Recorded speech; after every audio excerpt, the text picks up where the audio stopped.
Good morning, everybody. Welcome to our 37th session of the Scottish Business Cares webinar series, organised by the Scottish Business Resilience Centre. I'm Adina Balco, I'm the Operations Officer for the company. And today's topic will be workforce planning and company culture in a COVID world. We are working today with MHA Henderson Loggie on this topic. And I would like to introduce you to Fiona Doctor and Jacqueline Watson, who will be our panelists today. I also will introduce you to Promila, our Membership and Partnership Manager from SBRC. So let's start with Fiona. Will talk about today's session about workforce planning. She has immense expertise in HR outsourcing policies, processes, and everything related to HR.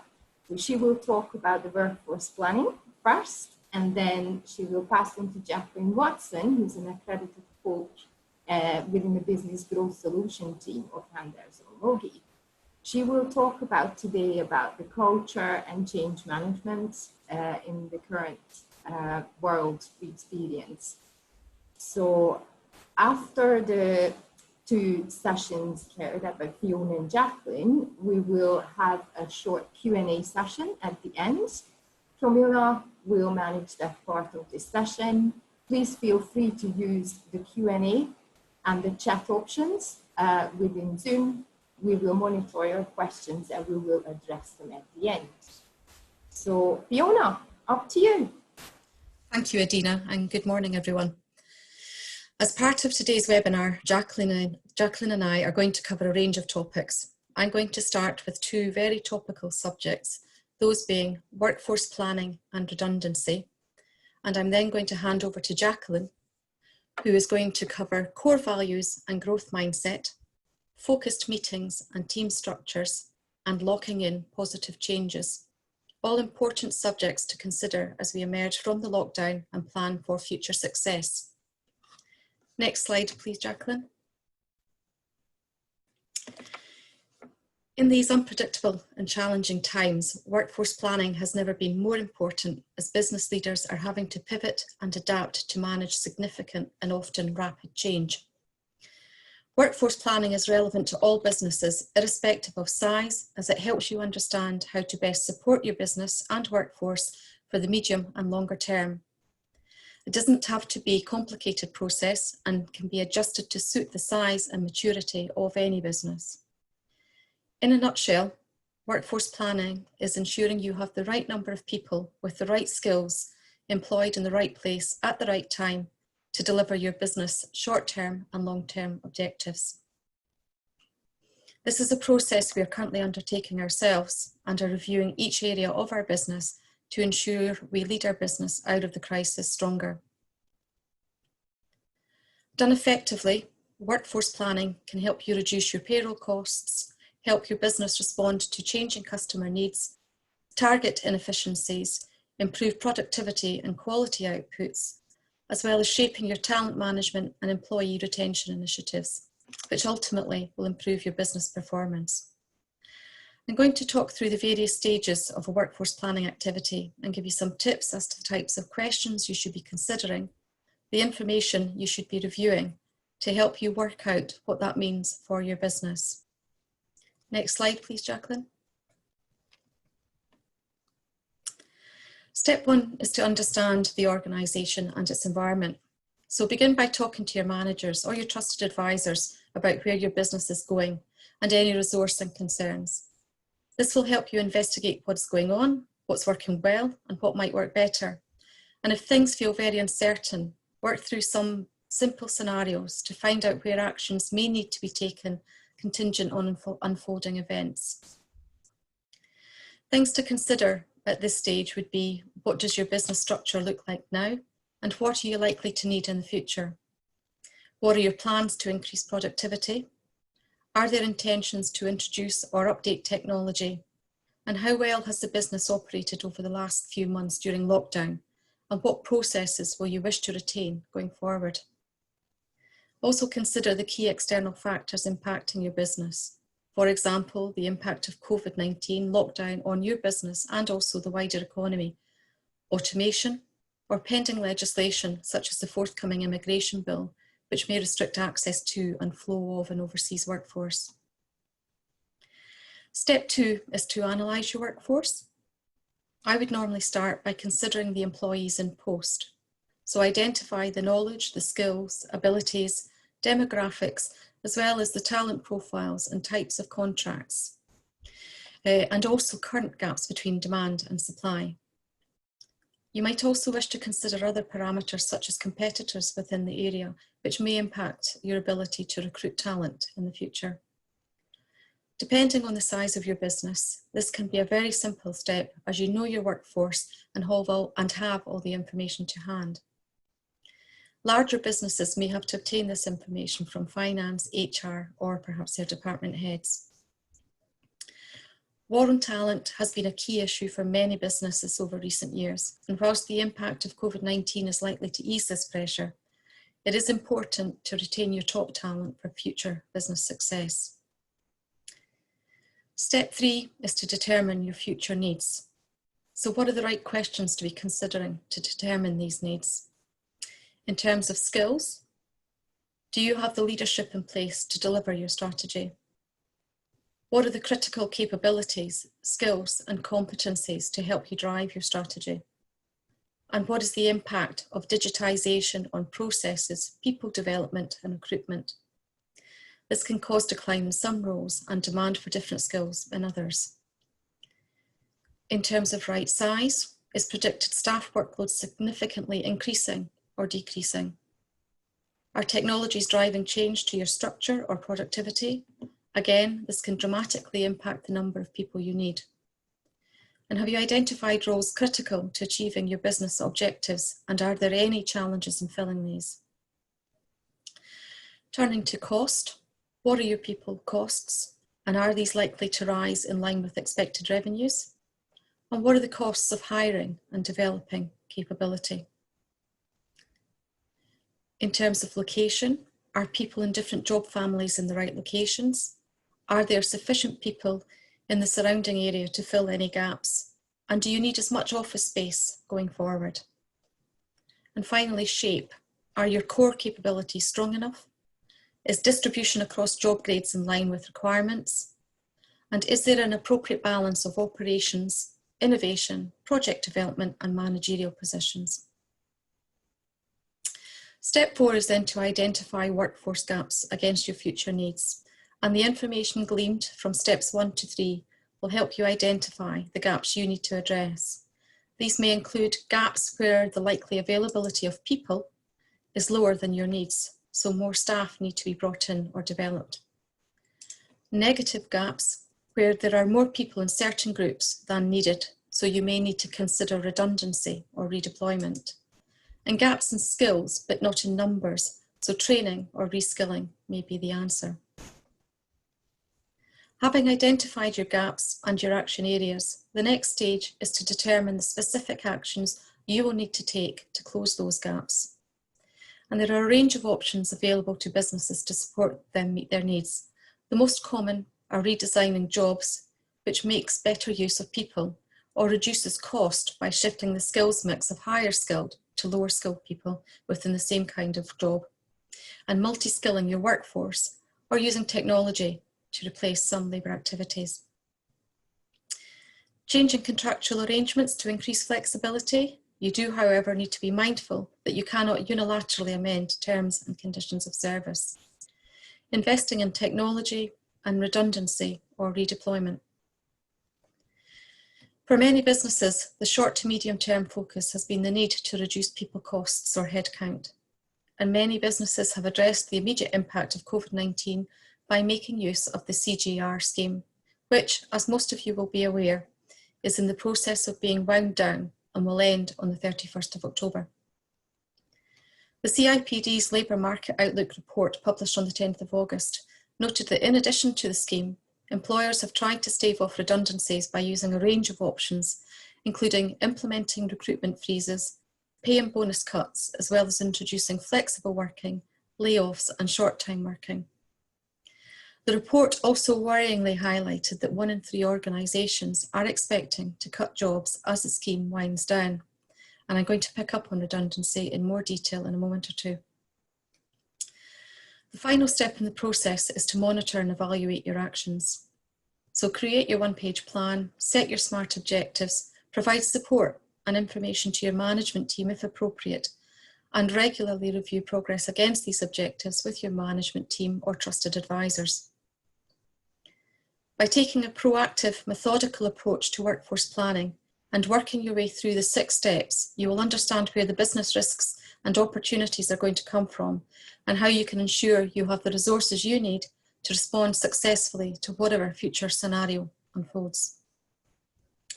Next slide, please, Jacqueline.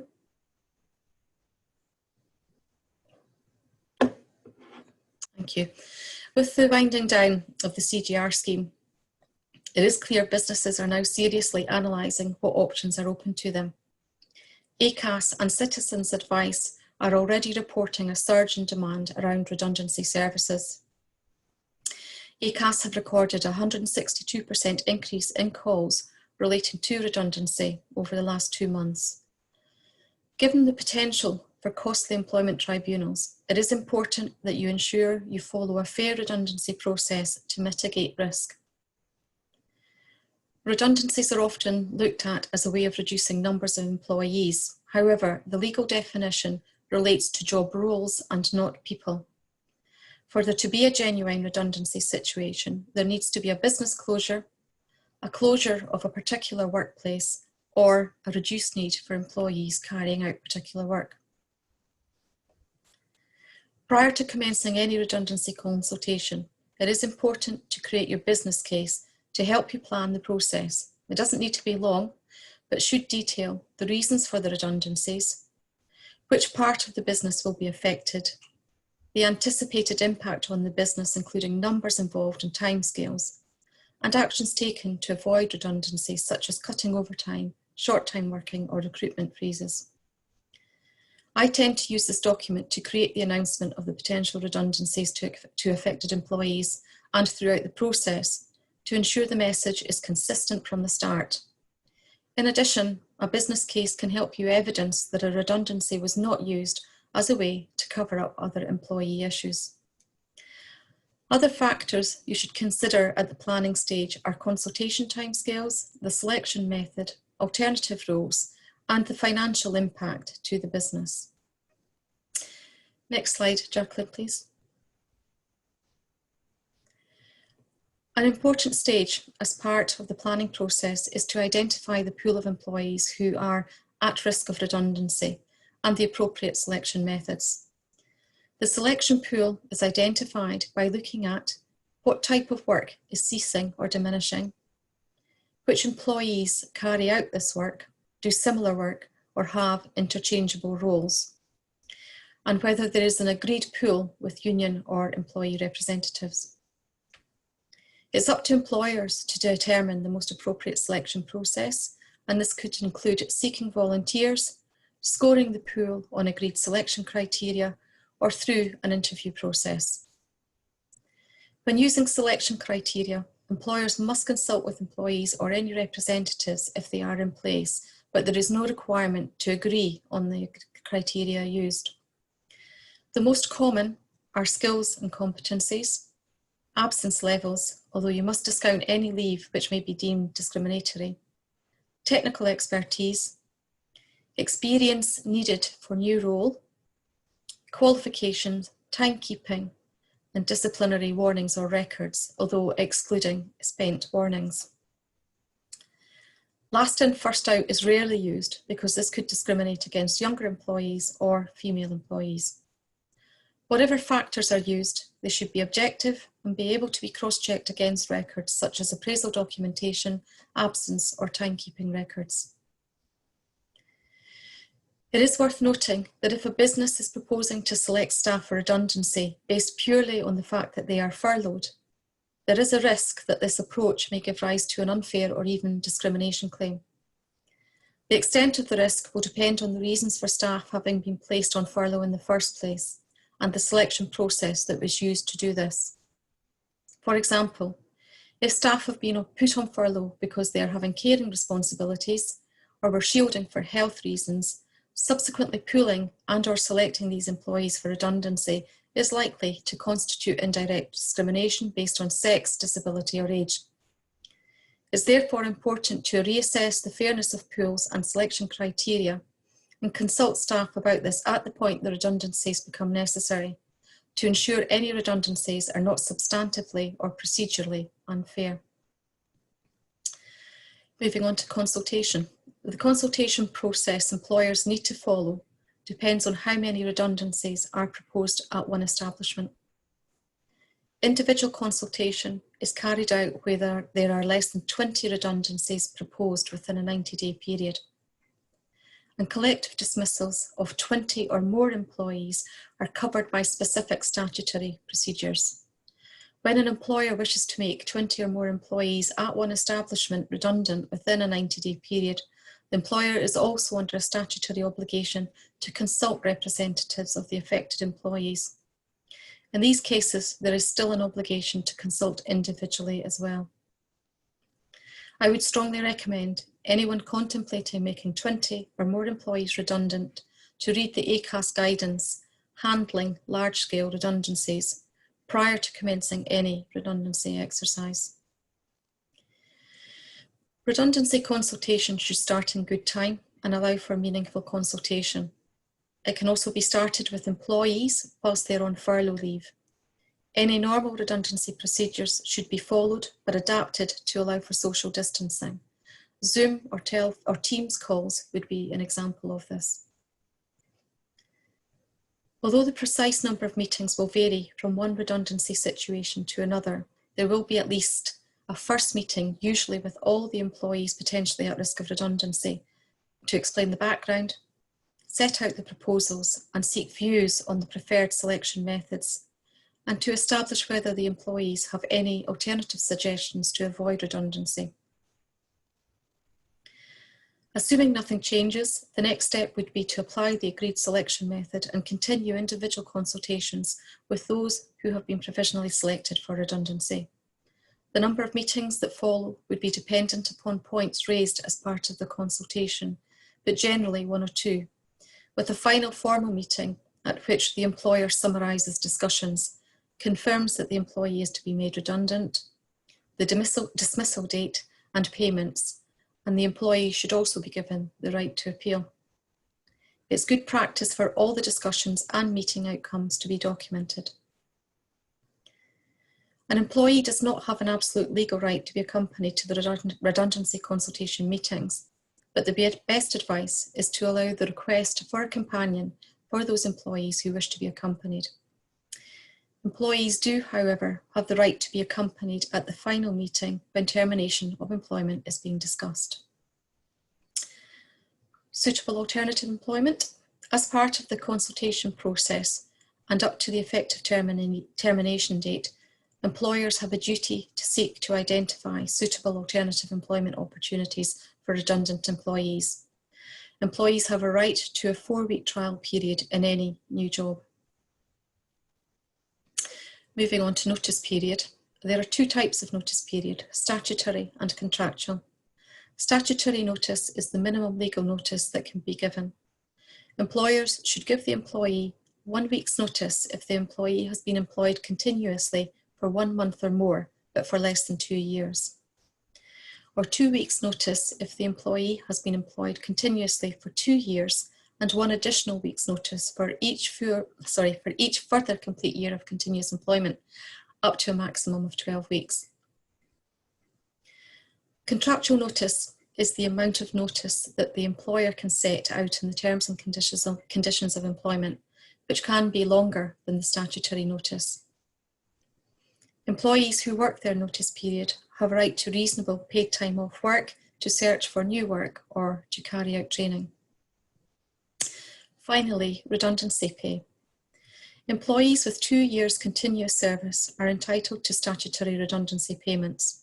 The amount payable depends on the employee's age, length of service, and weekly pay. There is a statutory maximum limit on the week's pay for calculating statutory redundancy pay. It is currently £538 per week, and there is a useful redundancy calculator on the Gov UK website. Some employers may also operate enhanced redundancy payments, which pay above the statutory entitlements. When making a furloughed employee redundant, statutory notice and redundancy payments must be calculated based on an employee's pre-furlough salary. This was confirmed by the government on the 30th of July, with legislation coming into force on the 31st of July. The legislation does not apply to employers who have already made redundancy or notice payments before the 31st of July. The new rules permit employers to pay a lower rate of pay for contractual notice periods, as long as these notice periods are at least 1 week longer than the statutory minimum period.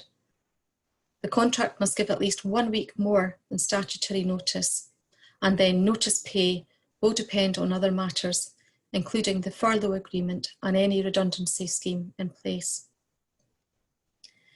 Redundancy can be a complex matter, and you should seek appropriate advice before proceeding with a redundancy exercise.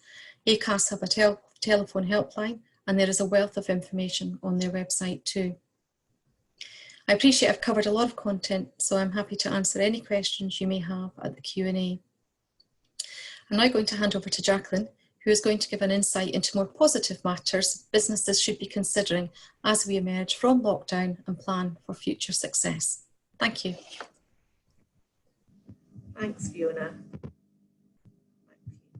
So, as Fiona said, I'm going to cover kind of company culture and change management in this kind of COVID world that we are living in.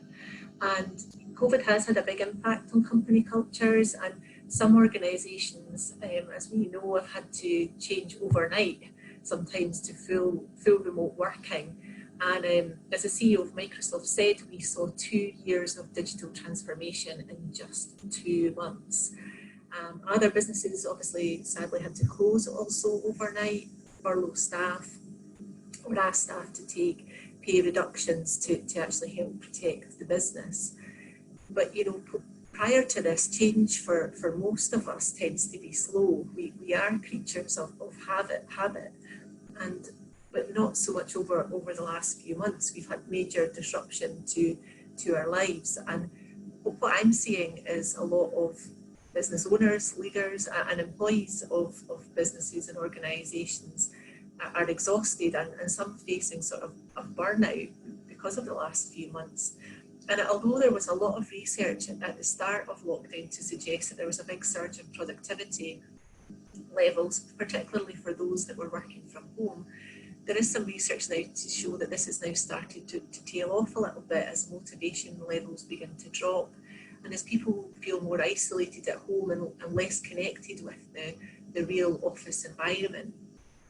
And company culture is created from the inside out, and your core values underpin your workplace culture. And the values and the purpose of organisations have really been tested during this time. Businesses must consider how their values translate into this new circumstance that we're in, and how that can be communicated effectively to staff and to customers as well. I like to think of your values as your compass, and they should guide you to make the right decisions, hire the right people, grow the right business as well. For example, an organisation may have kind of collaboration as their core value, but how does that translate into this new world? And what are you going to do to ensure that you can still exercise that core value that is intrinsically part of what you do, how you get work, how you operate, how you serve your clients? Collaboration is actually one of our own core values, and our marketing and HR team work really closely and collaborate well together in the office environment. But in order for us to continue to do that remotely, we had to ensure that in some weeks over the past few months that we were almost talking on a daily basis to get things done. We had to find new ways to brainstorm ideas and to keep the collaboration up, even although we were not in the office. Another value that would be, a lot of small and start-up businesses have fun as their core value, though they see that as intrinsically part of what they do, what they stand for, and that employees should have fun when they come to work. But again, how are you making sure that you don't lose that as your part of your core value, and what has attracted employees to work for you? Making sure that you don't lose your identity during this time or dilute your core values and your culture. Just find new ways to make them work. And when you're finding these new ways to make these adjustments, and hopefully they're positive adjustments to how you work, that you communicate those to your customers, to your suppliers, to reinforce who you are and to build that external brand as well, because that's really important as a core message to say, this is how we used to work, but this is how we're working now, and we are still who we are. But also some of those small adjustments to your core values, they can be communicated through your appraisal systems as well, so that everyone knows how they fit in to the business objectives in the new world. And core values are really intrinsically linked to how people behave and communicate within your organisation. And it's really important to monitor just how people are communicating within your businesses just now. And I'm sure many of you have read or have heard about the book by Carol Dweck, The Growth Mindset. It's a very well-known book, and she's a researcher and professor of psychology at Stanford University. And in her book, she outlines that there are two types of mindsets. There are people who have a growth mindset and people that have a growth mindset. The type of language and that they use, and that they talk inwardly to themselves, are words that's like this on the screen. Failure is an opportunity to grow. I can learn to do anything I want. Challenges help me to grow. My effort and my attitude determine my abilities. Feedback is constructive. I like to try new things. And why I wanted to focus on this today is that some of the businesses that I work with and that have performed well or relatively well during this time is businesses that have really worked hard on their growth mindset, and that they're trying to ensure that others within their business and their organisation are adopting that kind of growth mindset position, and that they're leading with a growth mindset. And this behaviour and language filters down throughout the organisation to customers and to suppliers as well. Because what you believe, what you say to yourself, and then what you say to others directly impacts then how people behave, but then also directly impacts the outcomes that you may have. And on the flip side of that is the fixed mindset. And the type of language that people would use is, failure is the limit of my abilities. I'm either good at it or I'm not. My abilities are unchanging. I don't like to be challenged. My potential is predetermined. When I'm frustrated, I give up, and I just stick to what I know. Now, people can float between both, and this is normal that we do this. But I think what's important just now is that we look out for people who maybe would be more of a growth mindset disposition, but are floating into that fixed mindset now. Completely understandable in the current climate, but just to be aware of the language that people around you are using, and the language that you are using yourself.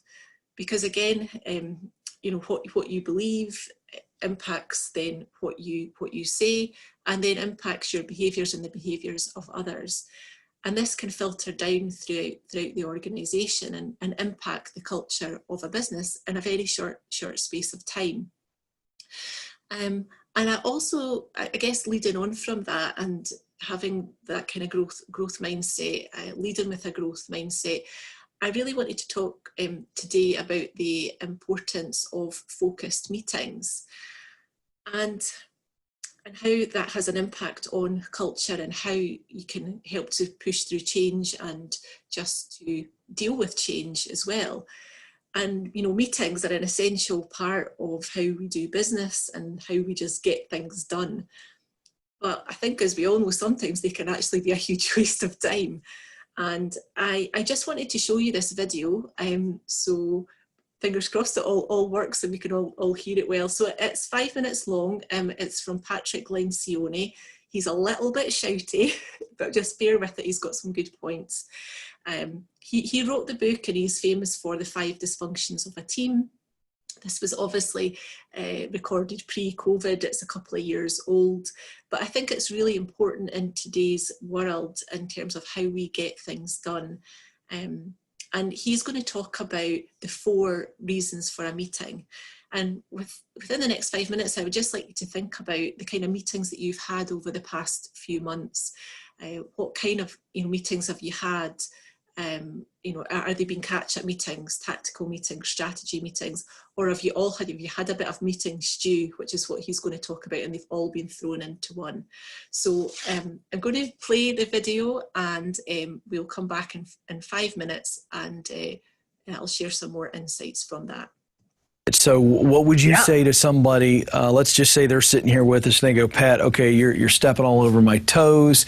My meetings are all over the place. I can't even describe the last 5 meetings we had because maybe I was half asleep. I was just there. I contributed a little bit. They're admitting, okay, my meetings, I'm not doing a good job leading them at all. How do they start? Those little attributes that you just listed out, do they look at that and go, okay, I got to make sure every meeting's got a little bit of that? Is that how they start? Here's what they have to realize first, Ken, and that is this. You can't have meeting stew. Meeting stew is when we take every different kind of meeting and throw it in the same one and wonder why it doesn't turn out good. Yes. They have to realize there's actually 4 different reasons for having a meeting, and you have to separate these. One purpose to have meetings is just to catch up with people on what's going on. You should do that for 5 minutes every day. If you work in the same location, just get together in a room and go, what are you doing? What are you doing? How was the game last night? What did you think about this? Hey, where's Fred? Oh, he's traveling. Great. Enough. Don't sit down. Don't have an agenda. It's just shooting the stuff and getting on the same page and kind of getting in touch with each other. 5 minutes a day, no more. Don't do that at your other meetings and waste time. If you're doing that every day, when you get together for meetings that need to be more focused, you're going to go there. The second kind of, the reason that you have to have a meeting, the second kind is to move the ball forward, if you will. It's to make tactical decisions to keep moving the ball down the field, using a football analogy. This is what we call a weekly staff meeting. You and your leadership team are getting together saying, how are we doing? What's going on right now? What do we need to be doing this week to make sure that things are getting better? You're not there to go over administrative details. That's what you do for 5 minutes a day. You're not there to talk about the strategy and whether or not it should be changed or what's going on in the industry and all these other things. That's for a different meeting. Have a focused, tactical meeting that's all about the priorities we have, how are we doing against those priorities, and what adjustments do we need to make this week, okay? That has to be completely tight. If we're letting administrivia and strategic issues and brainstorming and other things leak into that meeting, that's how it gets unfocused. And that meeting right there, that weekly staff meeting, is by far our most important one. We need to limit it to tactical subjects. We need to have a very limited number of things we're going to talk about. We need to go there and assess how we're doing first before we put together an agenda. Then we need to say, now we know what we have to talk about. Let's talk about the right things. So that's a whole bunch of stuff. And before we get into that, the next kind of meeting we need to have is occasionally, and maybe it's once a month, maybe it's a couple times a month. It really depends on what's going on. We need to have these bigger picture, strategic, thematic meetings where we're talking about one big, hairy topic, a competitive threat, a big change in the market, a need for a new strategy. Instead of talking about that for 15 minutes during our weekly meetings, we need to go off, create enough space, a couple hours, to roll up our sleeves, do a little bit of pre-reading and research, and come to that meeting ready to have wonderful arguments and brainstorm and push on each other and solve that problem. But too many leaders try to include strategic topics because they're the most interesting, and they mix them in with tactical topics and administrative ones, and it just doesn't work. And then there's the fourth kind of meeting we need to have, and that is sometimes we need to step back and breathe and just check in. Are we doing the right things as a team? Is the culture right? This is something we probably have to do once a quarter. We have to get out of the office, go across the street to a hotel, get a room for 4 hours, and sit there as a team and just take a breath and evaluate. Now, everybody's like, man, that sounds like a lot of meetings. First of all, if you do those meetings correctly, every one of them will be enjoyable, compelling, and productive. Nobody will complain about them. What they complain about is mixing it all up together and wondering if anything is really getting done. Secondly, if you have all of those meetings, it's going to add up to about 15% of your time. Now, if a leader complains about spending 15% of his or her time with his or her team in working meetings getting things done, then I think they've probably lost sight of what their job is about. So that's a long conversation. But if we don't separate out those 4 different kinds of reasons for getting together in meetings, it's never going to work.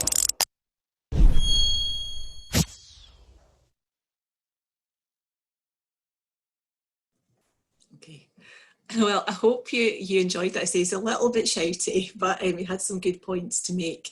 And I have to say, for us as an organisation, as MHA Henderson Loggie, what has really got us through the past 4 months, and we've been lucky, we've got a COVID core planning team, and Fiona is part of that team, and our weekly tactical meetings, no agenda, limited focus, and just focusing on the priorities, where we are now, where do we need to be next week, is what's really got us through the last four months, I have to say. So that has been something which I'm really kind of passionate about, in terms of how businesses have the right type of meetings to actually get themselves through even maybe more change that's coming.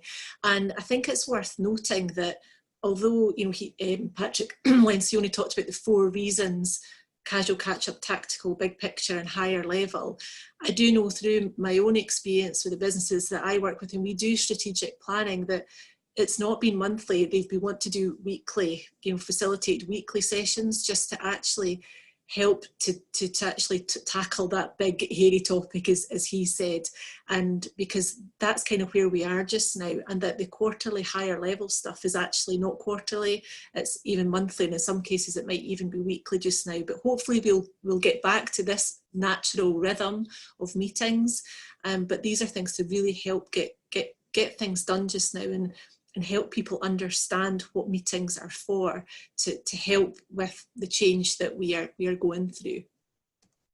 And then finally, just the last section, just wanted to look at evolving team structures and what is really going to stick in the next 12 months, and how we are sort of evolving the way that we work, and the cultures that we are operating in. And I want to focus just on 2 articles. The first one is from McKinsey, the big management consultancy firm. I just pulled out one part of this article from a recent article that they produced with some research in it. And they looked at from working in the office to sleeping at the office to now effective remote working for some businesses. And what they are suggesting is really to stop assuming that the old ways are going to come back. Thinking through how to organise work for a distributed workforce, and how to accelerate best practice around that collaboration, flexibility and inclusion. But also how in some cases we've maybe moved from lines and silos to networks and more teamwork, and to stop relying on those traditional organisational structures. And also where we can lock in best practice, where we've had to make really quick decisions over the past few months. We've had to have a lot of people coming together, teamwork. How can we lock some of that in to be more agile in businesses? And the second article leading on from that, which is focusing on the sort of traditional organisational structures, was an article from Dr. Darryl Cross looking at evolving leadership. And he's an organisational psychologist, and what he has been focusing on recently is the need to move from the command and control culture to a motivate and mentor culture, and that you really can't have a foot in both camps of leadership style anymore.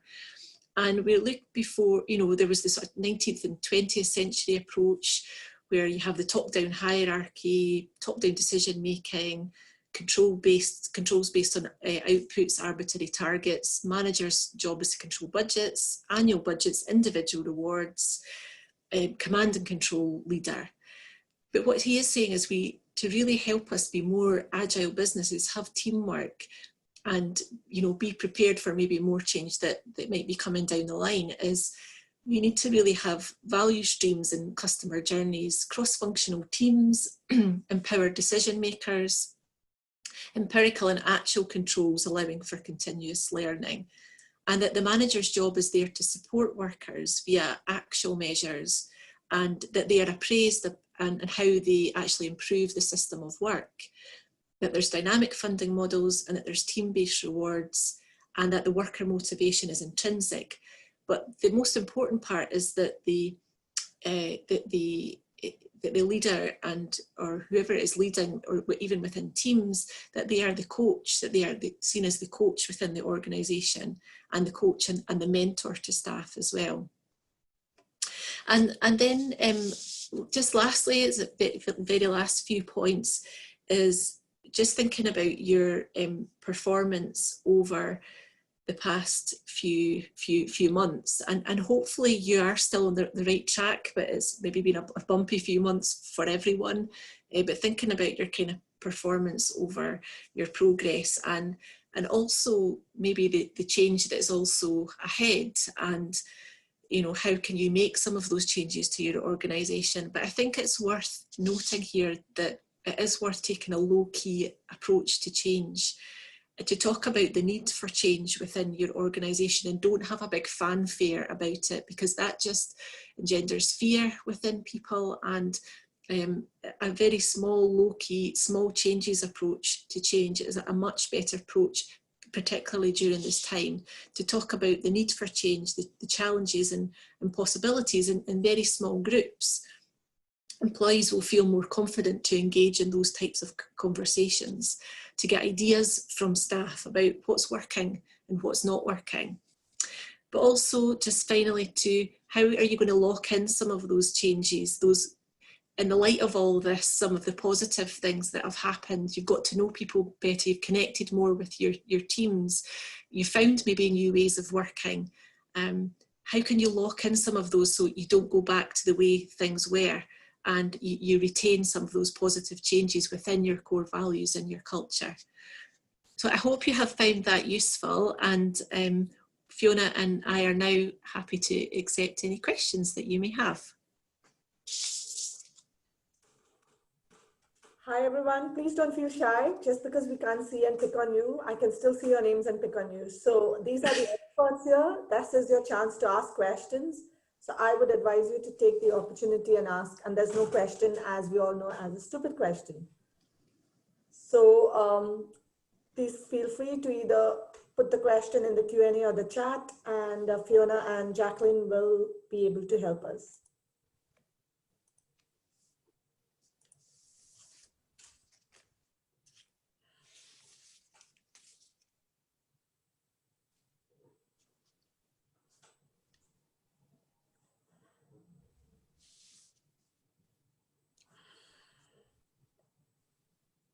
I know the presentation has really mesmerized everyone, I guess, but we can still try. Is there anything you would like to ask? Okay, there's someone in the chat.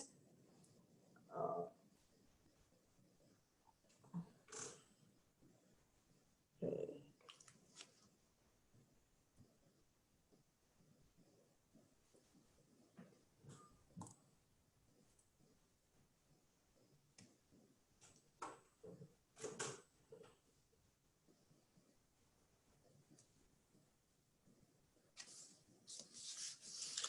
One of the questions that sometimes arises, which I didn't cover in my part of the webinar, is how to deal with individuals who are on maternity leave.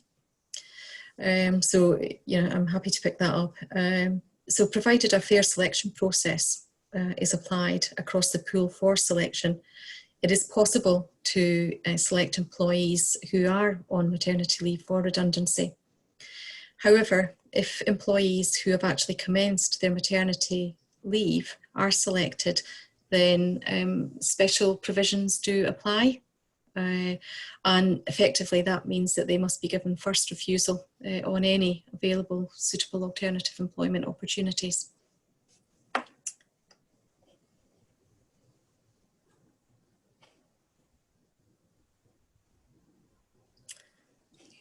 I was going to say another, it's a bit of an observation, but it's a question that has come up a little bit in terms of, you know, I think people are concerned about, you know, people have been off on furlough and they're coming back to, you know, in some ways the workforce has been split in some cases where people have been off and then they need to be reintegrated into the office environment.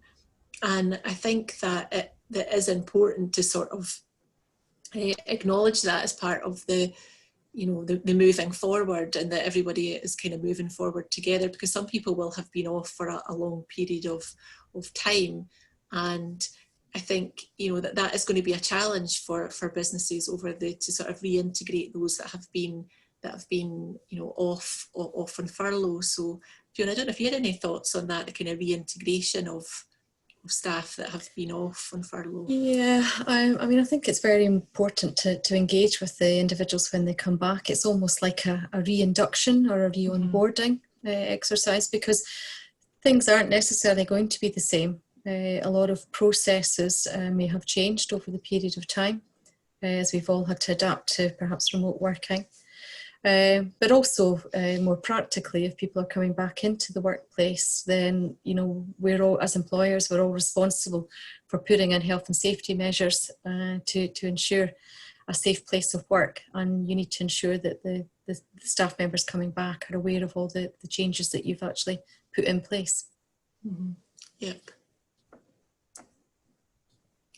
Yeah, I think there is a bit of a variance in kind of tolerance level on the kind of health and safety side as well, isn't there? That, you know, people have sort of, there is a you know, how tolerant people are to sort of the health and safety that's been put in place for different businesses, and that's a challenge, isn't it, Fiona, for businesses? Yes, it is, and I would say that it's a challenge for us at times as well. And we are still working remotely, but do allow certain access for certain things. But it's very much ensuring that your guidance is in place, and we've obviously worked collaboratively, even with Jacqueline, on a return to the office guide, which clearly identifies the steps that we've put in place, but also the measures that employees have to take when they do want to come into the office. So it's getting your message across, a very clear message across in terms of what the expectations are during this period of time, and ultimately